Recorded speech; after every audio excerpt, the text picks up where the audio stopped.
आता थेट जाणार आहोत अधिवेशनामध्ये, ज्या ठिकाणी डॉक्टरांचा जो संप आहे त्या संदर्भात मुख्यमंत्री बोलतायत. स्टाफ असेल यांच्यावर हल्ला करण्याची प्रवृत्ती चुकीची आहे, ती निंदनीय आहे.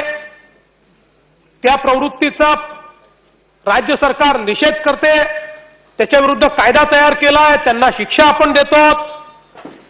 अतिशय कठोर अशा प्रकारची कारवाई चाललेली आहे. आणि अशा परिस्थितीमध्ये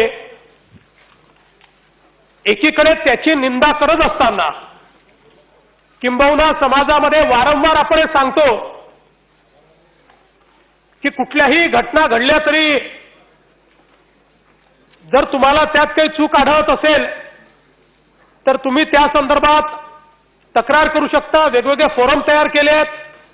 पण डॉक्टरांवर हल्ला करणे चुकीचं आहे, ते करण्यात येऊ नये असं वारंवार आपण सांगतो, कठोर कारवाई करतो. हे सर्व होत असताना आज मात्र ज्या प्रकारे डॉक्टरांचा संप चाललेला आहे, खरं म्हणजे पहिल्यांदा वैद्यकीय शिक्षण मंत्र्यांनी, आरोग्य मंत्र्यांनी सर्व प्रकारच्या चर्चा केल्या. सुरक्षितता पुरवण्याच्या संदर्भात सर्व आदेश त्या ठिकाणी दिले. किंबहुना 500 लोक हे 7 दिवसात, 700 लोक 5 दिवसात आणि उरलेले लोक त्याच्या पुढच्या 10 दिवसात हे त्या ठिकाणी देण्याच्या संदर्भातला निर्णय घेण्यात आला. तसं पोलिसांचं जे महामंडळाला सांगण्यात आलं तोपर्यंत डीजींना सांगून आम बंदूकधारी अशा प्रकारचे सुरक्षा रक्षक अधिक प्रमाणात त्या ठिकाणी तैनात केले पाहिजेत अशा प्रकारचे निर्देश देण्यात आले. लॉंग टर्मचा विषय म्हणून प्रत्येक कॅज्युअल्टीमध्ये, ओपीडीमध्ये ऍक्सेस कंट्रोलची सिस्टीम तयार करायचं ठरलं. राज्याचे माजी डीजी यांना देखील नियुक्त करून त्यांनी प्रत्येक हॉस्पिटलचं सिक्युरिटी ऑडिट करून ज्या शिफारसी करतील त्याप्रमाणे त्या ठिकाणी कारवाई करायचं ठरलं. स्वतः डीजींनी काल प्रत्येक हॉस्पिटलमध्ये वरिष्ठ एसपी किंवा ऍडिशनल एसपी किंवा डीसीपी रँकचे लोक पाठवून तिथलं तात्काळ सिक्युरिटी ऑडिट केलं. यासोबत अशा प्रकारच्या घटनांच्या संदर्भात ज्यावेळी एखाद्यावर हल्ला होतो त्यावेळी त्याला मोफत पूर्णपणे जो काही लीगल एड आहे ती देखील देण्याचं ठरलं, इलाज करण्याचं ठरलं. आणि एक प्रकारे हा हल्ला हा केवळ त्या डॉक्टरवर नाही आहे, तर हा सरकारी कर्मचाऱ्यावर आहे, सरकारवर हल्ला आहे असं समजून त्याच्या संदर्भात सर्व प्रकारची कारवाई करण्याचं ठरलं.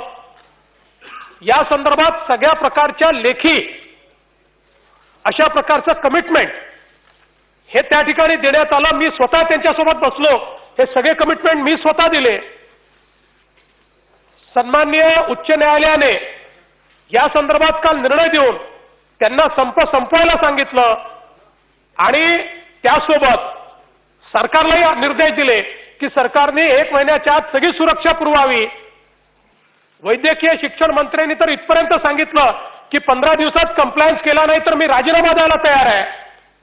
मला असं वाटतं की इतकं सगळं झाल्यानंतर देखील आज जर आता ते लोक परत या ठिकाणी रुग्णसेवेत येत नसतील तर अध्यक्ष महोदय ही प्रचंड मोठी असंवेदनशीलता आहे.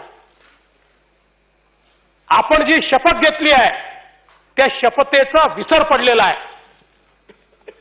अध्यक्ष महोदय भावना समजू शकतात, हे बरोबर आहे की हल्ला होऊ नये, सुरक्षितता पुरवली पाहिजे, ती पुरवलेली आहे. कमी असेल तर अजून पुरवू. पण याकरता जर आपण रुग्णांना मरण्याकरता सोडणार असू तर कुठली शपथ आपण घेतलेली आहे? या राज्याच्या टॅक्स पेअरच्या पैशातनं आपण सर्व डॉक्टरांना शिकवतो. आज डॉक्टरांना त्या ठिकाणी शिकवत असताना त्यांना जी फी आहे अध्यक्ष महोदय, ती फी किती आहे? ती सगळी फी कोणाच्या खिशातनं येते? आज या टॅक्स पेअरच्या पैशातनं इथला सामान्य नागरिक एक एक पैसा या राज्याच्या तिजोरीमध्ये येतो. त्या तिजोरीतनं पैसा येतो आणि त्यातनं या ठिकाणी शिक्षण मिळतं आणि त्यानंतर त्याच माणसाला मरण्याकरता सोडण्यात येत असेल अध्यक्ष महोदय, तर यानंतर राज्य सरकार चूप बसू शकत नाही. हे योग्य नाही अध्यक्ष महोदय. आम्ही अशा प्रकारे नागरिकांना मरण्याकरता आता या ठिकाणी वाऱ्यावर सोडू शकत नाही. खूप प्रयत्न केला, हातपाय जोडले, अध्यक्ष महोदय, काय अजून करायचं बाकी आहे? मुख्यमंत्री या ठिकाणी जाऊन सांगतोय, मंत्री जाऊन सांगतात, आणि अध्यक्ष महोदय काही लोक रिमोट कंट्रोलचं काम करतात. अध्यक्ष महोदय हे सांगतात त्या संघटनेला, ती संघटना सांगते ह्या संघटनेला. हा का राजकारणाचा अड्डा आहे? अध्यक्ष महोदय, डॉक्टरांबद्दल प्रचंड रिस्पेक्ट आमच्या मनामध्ये आहे, आम्ही देवाचा दर्जा त्याला दिलाय. पण अध्यक्ष महोदय, वागणं देवासारखं नाही आहे. अध्यक्ष महोदय, लोकांना मरायला जर सोडलं तर उद्या तुम्हाला देवाच्या ऐवजी दानव म्हणण्याकरता लोक बाध्य होतील, अशा प्रकारचं वागणं या ठिकाणी चाललंय. आणि म्हणून या ठिकाणी एक गोष्ट निश्चितपणे लक्षात घेतली पाहिजे, शेवटी संयम हा किती दाखवायचा, आणि जनतेचा संयम सुटल्यानंतर आम्ही नेमकं करायचं काय, हा आमच्यासमोर प्रश्न आहे. आज प्रत्येक रुग्णाच्या नातेवाईकाला त्या ठिकाणी असं वाटतंय की माझा रुग्ण मरतोय आणि या ठिकाणी सरकार काही करत नाही. आणि सरकारने किती दिवस संयम दाखवायचा, कशा प्रकारे दाखवायचा? तुम्ही सरकारला ऐकायला तयार नाही, तुम्ही उच्च न्यायालयाला ऐकायला तयार नाही. हे कोणतं अध्यक्ष महोदय या ठिकाणी धोरण आखलेलं आहे? मला अक्षरशः आश्चर्य वाटतं. आणि खरं म्हणजे इतकी असंवेदनशीलता का या ठिकाणी आलेली आहे हे देखील मला समजायचं कारण नाहीये. काही लोक या संधीचा फायदा घेऊन आपल्या अजून मागण्या कशा रेटता येतील हा प्रयत्न करतात. अरे माणूस मरत असताना त्या ठिकाणी त्याला वाचवायचं सोडायच्या ऐवजी आपल्या मागण्या कशा रेटायच्या हा प्रयत्न करणं ही संवेदनशीलता आहे. अध्यक्ष महोदय, हे खपवून घेण्यासारखं नाही आहे. मी पुन्हा एकदा या सभागृहाच्या माध्यमातून अपील करतोय, अध्यक्ष महोदय, वेळ गेलेली नाही आहे.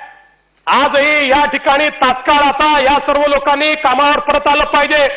एक शेवटची बैठक आज मी करणार आहे अध्यक्ष महोदय. त्याही बैठकीत पुन्हा विनंती करणार आहे, कारण विनंती करणं काही चुकीचं नाही आहे. त्यांनी काही आमचा मान कमी होत नाही. आम्ही हात जोडून विनंती करू, पाया पडून विनंती करू. पण अध्यक्ष महोदय, जर या ठिकाणी आमच्या रुग्णांना अशा प्रकारे मरणावर सोडण्यात येत असेल तर अध्यक्ष महोदय, यांना देखील आम्ही माफ करणार नाही. या जनतेने आम्हाला लोकांना मरू देण्याकरता निवडून दिलेलं नाही आहे, या ठिकाणी लोकांना वाचवण्याकरता आम्हाला निवडून दिलेलं आहे. आणि अध्यक्ष महोदय, मग माझा सवाल आहे की जे लोक या ठिकाणी मारहाण करतात ते तर नालायक आहेतच, पण त्यांच्या प्रवृत्तीमध्ये आणि जे लोक रुग्णांना मरायला सोडून देतात त्यांच्या प्रवृत्तीमध्ये नेमका भेद काय आहे हा मला सांगितला पाहिजे. अध्यक्ष महोदय, काय भेद आहे त्या दोन प्रवृत्तीमध्ये? त्याच प्रवृत्तीने जर आपण वागणार असू या ठिकाणी, मग माझा सवाल आहे की या ठिकाणी एखादा जर पेशंट मृत्युमुखी पडत असेल तर ज्या डॉक्टरनी त्याला त्या ठिकाणी ड्युटी असताना देखील त्याला उपचार नाकारले, जाणीवपूर्वक अध्यक्ष महोदय त्याला मरण्याकरता सोडून दिला, त्या डॉक्टरवर नेग्लिजन्सचा गुन्हा का दाखल केला जाऊ नये? अध्यक्ष महोदय, का त्याला त्याकरता मग दोषी धरण्यात येऊ नये? अध्यक्ष महोदय, तुम्ही अशा प्रकारे ओलीस धरू शकणार नाही. ही पद्धत कुठली आहे की तुम्ही ओलीस धराल? अध्यक्ष महोदय, लोक मरून राहिले, सरकार त्या ठिकाणी मरणाऱ्या रुग्णांना वाचवण्याकरता तुमच्यासोबत चर्चा करते आहे, तुमच्या सगळ्या मागण्या मान्य करते आहे, आणि तरी देखील तुम्ही परत येत नाही. याचा अर्थ काय आहे? हे रुग्णांना ओलीस धरणार अध्यक्ष महोदय, हे मान्य होणार नाही. अध्यक्ष महोदय, मी आज शेवटची चर्चा या ठिकाणी करतोय, पुन्हा प्रामाणिकपणे चर्चा करतोय. सगळ्या मागण्या मान्य केल्यात, मागण्या करायला तयार आहात, मोठं वर्किंग त्या ठिकाणी करायला तयार आहात. हा काही वन टाइम जॉब नाही आहे. पुढचे वर्ष 2 वर्ष जे ज्या काही सुधारणा करायच्या आहेत त्या सगळ्या सुधारणा करण्याला तयार आहात. प्रत्येक ओपीडी असेल त्या ठिकाणची प्रत्येक अध्यक्ष महोदय कॅज्युअलिटी असेल तिथे ऍक्सेस कंट्रोल करण्याकरता आम्ही तयार आहोत.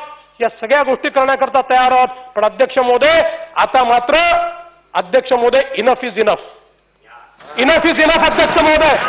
अशा प्रकारे रुग्णांना आता या ठिकाणी मरण्याकरता सोडता येणार नाही अध्यक्ष महोदय. आणि म्हणून या सभागृहाला माझी विनंती आहे, मी आता पुन्हा एकदा प्रतिनिधींना बोलवलंय, आता त्यांच्यासोबत मी चर्चा करतोय. वैद्यकीय शिक्षण मंत्री आणि आरोग्य मंत्री आणि मी, आम्ही तिघं त्यांना विनंती करणार आहोत. मला विश्वास आहे की जर खऱ्या अर्थानं संवेदनशीलता असेल, खऱ्या अर्थानं डॉक्टर म्हणून जी शपथ घेतली ती शपथ जर लक्षामध्ये असेल तर अध्यक्ष महोदय आज यातनं तोडगा निघेल. पण आज जर तोडगा यातनं निघाला नाही अध्यक्ष महोदय, आता एकच गोष्ट स्पष्टपणे सांगतो, सरकार हातावर हात देऊन बसणार नाही. या संदर्भात जीही कायदेशीर कारवाई आता करणं आवश्यक आहे ती सगळी कायदेशीर कारवाई ही सरकारच्या वतीनं केली जाईल, एवढंच या ठिकाणी सांगतो अध्यक्ष महोदय, आणि मी थांबतो. पण याबरोबरच संघटित लोक असंघटित लोकांना वेठीला धरतात, हेही अनेक ठिकाणी घडतं. त्यासंबंधी सुद्धा कधीतरी ठोस निर्णय करण्याची आवश्यकता आहे.